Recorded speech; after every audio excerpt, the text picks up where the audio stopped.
ማስተካከል አይችሉም። ይሄ ደግሞ መለያየት ነው።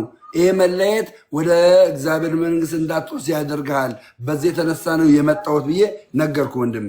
እሺ የሆነ አንድ ጥያቄ እንትና ማነው ጳውሎስ አንድ ጌታና አንድ ሃይማኖት አንዲት ጥምቀት አለች አለ እና የትኛው ነው አንድ ሃይማኖት ያለው? አንድ ጥምቀትና አንድ ጌታ ያለው የትኛው ነው? እሺ አሁን ጳውሎስ እዚህ ጋር አንድ ሃይማኖት፣ አንድ ጌታ፣ አንዲት ጥምቀት ያለው ሃይማኖት የሚለውን ቃል ሲናገር ሪሊጅን አይደለም። ሪሊጅንና ፌዝ መለየት አለበት። ገባ? ስለ ፌዝ ነው ያወራው፣ ስለ ሪሊጅን አላወራም። እሺ አባቢ ኖ አይ እንዴት ነው? ስለዚህ ለምንድን ነው አሁን ለምሳሌ እኔ አሁን ኦርቶዶክስ እምነት ተከታይ ነኝ፣ ተከታይ ነኝ። እኔ አስተማሪ አይደለሁም ወይም ደግሞ የሆነ እንትን አይደለሁም፣ ግን የእምነቱ ተከታይ ነኝ። እናትና አባቴ ኦርቶዶክሶች ናቸው። እኔ ከዛ እምነት ተቀብዬ ስቲል እስካሁን ከሃይማኖቴን አልቀይርም።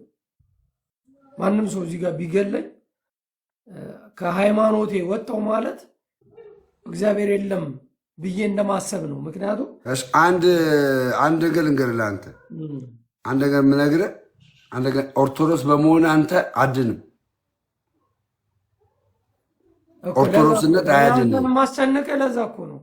ኦርቶዶክስነት አያድንም። ገባ? ኦርቶዶክስነት አያድንም። ነገር ግን በኦርቶዶክስ ያለውን እውነተኛ የሆነውን ትምህርት ተከትለ ተቀብለ የማታስኬድ ከሆነ የማትገለጥ ከሆነ ገባ? በንስሐ የማትመለስ ከሆነ የዘላለም ሕይወት አታገኝም። ግልጹ ስነግርህ ለምን አንተ በኃጢአት የነበራችሁ ማወቅ እንድትፈልጉ የፈለኩት ይህንን ነው እንደሚለኝ ስለማውቅ እኔ አሁን አንድ ግልጽ ሃይማኖት አያድንም። ሲጀመር ሪሊጅን ፌዝ ሳይሆን ሪሊጅን ገባ? ሪሊጅን አያድንም። አንተ አሁን ኦርቶዶክስ ስለሆንክ ከቤተሰብ ኦርቶዶክስ ስለሆነ አንገት ላይ ማህተብ ስላለ አድንም። የምድነው በምን መሰለህ? የአንገት ላይ ያሰርከው ማህተብ በተግባር ለሰዎች የማትገልጥ ከሆነ በተግባር የማትታይ ከሆነ ለእግዚአብሔር የማትመች ከሆነ አድንም። ለምን? ህይወት የተጨማለቀ ነው። ከዛ ከተጨማለቀ ህይወት ግን እድል አለ። ከመሞት በፊት ምን እድል አለ? የንስሐ እድል አለ።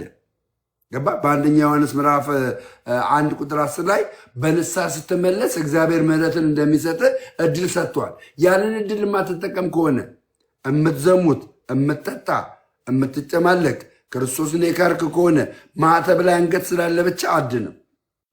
የቤተሰቦች ሃይማኖት ስለሆነ ብቻ አድንም። የዘላለም ሕይወት አይኖርም። ኦኬ ለምን ታሳየናለህ ታዲያ? ከኋላ ስዕል ለምን ታሳየናለህ ታዲያ? አልገባም።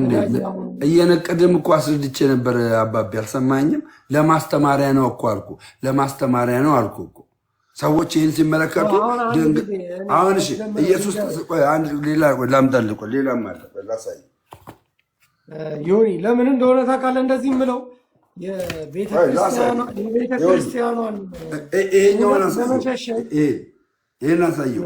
ምንድነው የምትማረው? ይህን ስትመለከት ምንድነው ትዝ የሚልህ? የምትማረው ነገር የለም ወንድሜ። እኔ አሁን አንተን ነው እየጠየቅኩ ያለው። እኔ ተማርኩ። ይህን ስትመለከት ማነው ትዝ የሚልህ ነው የምልህ። ይህን ስትመለከት ማን ትዝ ይልሃል?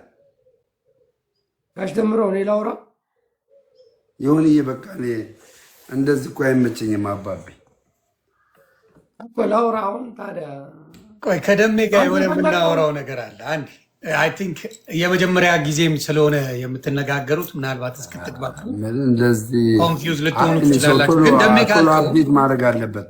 ግን አንዴ ምንድን ነው የምጠይቅ ደሜ እንዴት ሆኖ ሰው ወደዚህ የመጣው የሚለውን እኔ እንዴ ምን ሆነ ነው አንተ በፔጅ ጥራውና በደንብ አድርገህ ጠይቀው።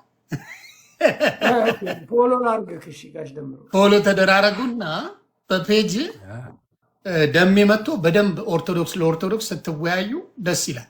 ገባ? አንተ የምትፈልገውን እሱም ኦርቶዶክስ ነው። አንተም አይ ነገርኩት እኮ አሁን እሱ ይሄኛው ስለዚህ ገባኝ አይ ማለት የፈለግከውን ይገብኛል። ለምን አብሬ ብዙ ጊዜ አውርተናል። ነበረ መጽሐፍ ቅዱሳዊ ይዘት እንዳለው የመጽሐፍ ቅዱስ ጥቅስ ጠቅሼልህ ነግሬ ነበረ። ስለዚህ ስዕል እነዚህ ስለ አድርጌ ሰማኝ። ሌላ ደግሞ እነዚህ ስዕላት አድርጌ በቤቴም ሆነ በህይወቴ ርካሽ የሆነ ነገር በማድረጌ እነዚህ ስዕላቶች አያድኑኝም።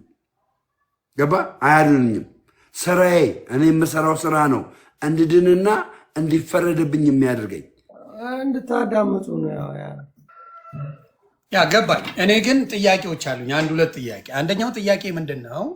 የመናፍቅ ትምህርት ማለት ሁለት የተለያዩ ነገሮች መኖር የለባቸውም በአንድነት ነው ብለኸኛል። ኦርቶዶክስ ውስጥ ልዩነት ያለው ነገር አይቻልም። የውጭውና የሀገር ውስጥ ኦርቶዶክስ ትንሽ ልዩነት አለው። እሱ አገር ውስጥም ባለው ላይ አሁን ለምሳሌ እንትኖቹን ምንድን ነው የሚባሉትን ገድሎችን ምናምን ማልከተል አለው የሚል የኦርቶዶክስ ወንድምና እህቶች አሉ። በገድሎች ሳይሆን በመጽሐፍ ቅዱስ ብቻ በቂ ነው ብለው የሚያምኑ አሉ። እነ አክሊልን ማምጣት እችላለሁ፣ በደንብ ጎበዞች ናቸው በማንበብ። ሌላም የተማሩ እውቀት ያላቸው ሰዎች የሚናገሩ አሉ። ስለዚህ እዛ ውስጥም ልዩነት አለው። ሌላው ምንድን ነው ያልከኝ? አንድ ሌላ እንግዲህ ክርስትናን አንድ ላይ ካላመጣ ነው ሸሪያ ኢትዮጵያ ላይ ሊሆን ስለሚችል እሱን እኔ ተቀላቅዬ አሳይቼ ነው ወደ አንድነቱ መጥቼ ምንም ማድረገው ነገሩን የምንቀይረው ብለሃል። አሁን ከመጣ ጀምሮ አንተ በክርስትና በኦርቶዶክስ ወደ ኦርቶዶክስ ያመጣሃቸው የፕሮቴስታንት ወንድምና እህቶች አሉ? በጣም በርካታ የጸና ቶሌ ላይ ቅርና እምነግርህ ማለት አንዴ ላውራ። እኔ በቃ ቻው በቃ ይሁን። ቆይ ጃፒ አንዴ እኔ ላውራ ፕሊዝ። በቃ ሁለታችሁ አውሩ ነው። እኔና ጃፒና እኔና ደምሮ ጣልቃ የሚገባ ሰው ሳወራ ደስ ጃፒ እናውራ። እሺ ብሮ በቃ እኔ እናንተ እናውራ። እንደዚህ ምንድነው የምናወራው መሰለ? ካልከኝ አንጻር ነው ማወራ፣ ካልከኝ ነው እንጂ ለሌላ አይደለም። ስላልከኝ ልመልስልህ ነግረኛል። መድገም ካልሆነብህ በቀር ነግረኛል። እኔ ወደዚህ ቅድስት ተዋሕዶ ቤተክርስቲያን ስመጣ ትምክት አይደለም። ምናልባት እኔ እንደዚህ በቪዲዮ ያመጣው ምናምን አሳይችም ላይሆን ይችላል። ነገር ግን በቤታቸው የጸኑ በቤታቸው በኦርቶዶክስነታቸው የጸኑ ሰዎች በስተዋል። አሁን ስለ እምነታቸው የጸኑ ሰዎች በስተዋል። የመጀመሪያ ሁለተኛ ትናንትና ራሱ ሶስት ሰው ነው ያገኘሁት። ሶስት ሰው አብረን ጴንጤ ሆነን የነበርን ሰዎች ኦርቶዶክስ ከሆንኩ ደሜ በእውነት ደነገጥኩ። አልጠበቅኩም። ዘማሪ ናት። ይሄ ምናገር ውሸት ምናምን አለም። ምናልባት እግዚአብሔር ረድቶኝ አንድ ቀን እንደዚህ አመጣት ይሆናል። ገባ? በጣም ደነገጥኩ። ያ ማለት ምንድነው መሰለ? እኔ አላቅም። ህይወቴ ግን ምስክር ነው። የኔ ህይወት ምስክር ነው። ሰዎች አንደርስታንድ ሊያደርጉ ይችላሉ፣ ሊያነቡ ይችላሉ። አሁን እኔ እናንተ እያወራን ነው አለ። እኔ እናንተ ላይ የሚቀመጠው ምን እንደሆነ ታውቃለህ? ቃል ነው የሚቀመጠው እኔ እናንተ ላይ። ያ የተቀመጠው ቃል አንድ ቀን ነው የሚበቅለው። ገባ? ያ የተቀመጠው ቃል አንተ ጋር እውነት ካለ እኔ ጋር ይበቅላል። እኔ ጋር እውነት ካለ አንተ ጋር ይበቅላል። ገባ? አንተ ጋር ይበቅላል። አሁን ደምረው ትናንትና ጴንጤ ሆኖ ቤተክርስቲያኒቷን የሚሳደብ የሚራገም የሚያሳድድ ሰው ነበረ። ግን የሚሰማው ቃል ነበረ፣ የሚያነበው ቃል ነበረ። ያ ቃል ወደዚህ እውነት እንድጠጋ አድርጎኛል። በተመሳሳይ መልኩ እንደዚህ ቃል እየሰሙ የተመለሱ ሰዎች በርካታ ናቸው። እኔ አሁን ምነግርህ እንደዚህ እሑድ መላው ዞሬ ላሳይ ይችላለሁ። በየፕሮቴስታንት ቤተ እምነት ውስጥ ጌታን የምትቀበሉ እጃችሁን አንሱ ተብለው እጅ አንስተው የሚቀበሉ የሉ። በተለይ ኦርቶዶክሳውያን የሉ። የትኛውም ቤተክርስቲያን እኔ ላይቭ አሳይሃለሁ። ዞሬ ሲያልቁ ላይቭ እሑድ ላይቭ ላሳይ ይችላለሁ። በትክክል ዞሬ የተመለከትኩት አንድም ኦርቶዶክሳዊ ጌታን እቀበላለሁ ብሎ እጁን የሚያነሳ የለም፣ ካልተሸወደ በቀር ማለት ነው። ሌላው ደግሞ ይሄ በሙስሊም ኢቫንጀሊካል እንትን ላይ ከ50% በላይ የኢትዮጵያ ሕዝብ ስማኝ በደንብ የኢትዮጵያ ሕዝብ ከ50% በላይ ሙስሊም ከሆነ እንደ ዓለም ሕግ ማለት ነው። እንደ ዓለም ሕግ ኢትዮጵያ በሼሪያ ነው የምትተዳደረው። በሼሪያ ሕግ ነው የምትተዳደረው። ይሄ የተቀመጠ ሕግ ነው። ገባ? ሰው ስላሴ የምታምኑ ሰዎች ወደ ኦርቶዶክስ ብትመጡ የዘላለም ሕይወት ታገኛላችሁ። ከዘላለም ሕይወት የሚያጎላችሁ ነገር የለም። ጥያቄ የሚፈጠርባቸው ብዙ ሰዎች ምን እንደሆነ ታውቃለህ? ገድላትና ድርሳናት ናቸው። ገድላትና ድርሳናት ደግሞ የሃይማኖት ትምህርት አይደሉም። የሃይማኖት ትምህርት አይደሉም። ገባ? ገድላትና ድርሳናት እግዚአብሔር ለእንደዛ አሁን እግዚአብሔር ለምሳሌ ለእኔ ድንቅና ተአምራት አደረገልኝ። ያንን ድንቅና ተአምራት እዛ ገድል ላይ ተጻፈ። ያንን ሰው ሲያነበው በእግዚአብሔር ላይ እምነቱን ለማጎልበት ይጠቅምበታል እንጂ የዘላለምን ሕይወት ለማግኘት አይጠቀምበትም። ገድላትና ድርሳናት የዘላለም ሕይወት አይሰጥም። የትኛውም ገድላትና ድርሳናት የዘላለም ሕይወት አይሰጥም። ነገር ግን እምነቴን በእግዚአብሔር ላይ እንዳበረታ ያደርገኛል፣ እንዲጨምር ያደርገኛል፣ እምነቴን እንዳጎለብት ያደርገኛል። ተረድተኛ? ያ ገድላትና ድርሳናት አንድ ኦርቶዶክሳዊ ያንን ገድላትና ድርሳናት በገድላትና ድርሳናት ውስጥ ያለውን አንድ ተአምር ለአእምሮ የሚከብደው ቢሆን አለመቀበል ይችላል። መቃወም ግን አይችልም። አለመቀበል ይችላል፣ አልቀበልም ማለት ይችላል። መቃወም ግን አይችልም። ለምን? እኔ ተቀብየዋለሁ። ለምሳሌ ግን መጽሐፍ ቅዱስ ላይ ኤልያስን አይታል። ኤልያስ አንደኛ ነገሥት ምዕራፍ 18-19 አካባቢ ላይ ምን ይሆናል? ቁራ ስጋ ይዞ ይመግበው ነበር ይላል። ለአእምሮ አይከብድም? እንዴት ቁራ የሰው ልጅን ይመግባል ብለህ ግን መጽሐፍ ቅዱስ ላይ ስላለ ሙሉ መጽሐፍ ቅዱስን መቃወም አችልም። ይህንን ግን አንድ አጭር ጥያቄ አለችኝ እዚህ ጋር ብሮ አጭር ጥያቄ የምጠይቀህ አሁን ለምሳሌ ከገድላት መጽሐፍ አንዱን ኦርቶዶክስ አግደዋለች። ልክ አይደለም ብላ አውግዛ አግደዋለች። ቆይ ልነግርህ ነው። 42 ዓመት ሰዎች ያንን ተጠቅመውታል። በቤተክርስቲያን ይነበብ ነበር። ቤተክርስቲያን በዛ ገድል ትከተለው ነበር እና ቤተክርስቲያን አውጥታ ያንን ነገር አውግዛ ጥለዋለች። አሁን ልምፈልገው ምንድን ነው? መጽሐፍ ቅዱስ በቂ ሆኖ አይደለም ወይ? መጽሐፍ ቅዱስ ቆይ አንዴ መጽሐፍ ቅዱስ ወንጌል ስለ ኢየሱስ እንጂ ወንጌል ስለ ኢየሱስ ክርስቶስ እንጂ ስለ የሆነ ሰውዬ እንዲያተደረገለት በሚለው አይደለም እምነት። ወንጌል ኢየሱስ ክርስቶስ እንደሚያድን ነው ጳውሎስ የሰበከው፣ ዮሐንስ የሰበከው፣ ሉቃስ የሰበከው፣ ማቴዎስ የሰበከው፣ እነ ጳውሎስ የሰበኩት ወንጌል ኢየሱስ ክርስቶስ ነው አዳኙ። ያደረገው ኢየሱስ ነው። እነዛ ደግሞ አደረጉ ተብሎ ነው የተጻፈላቸው።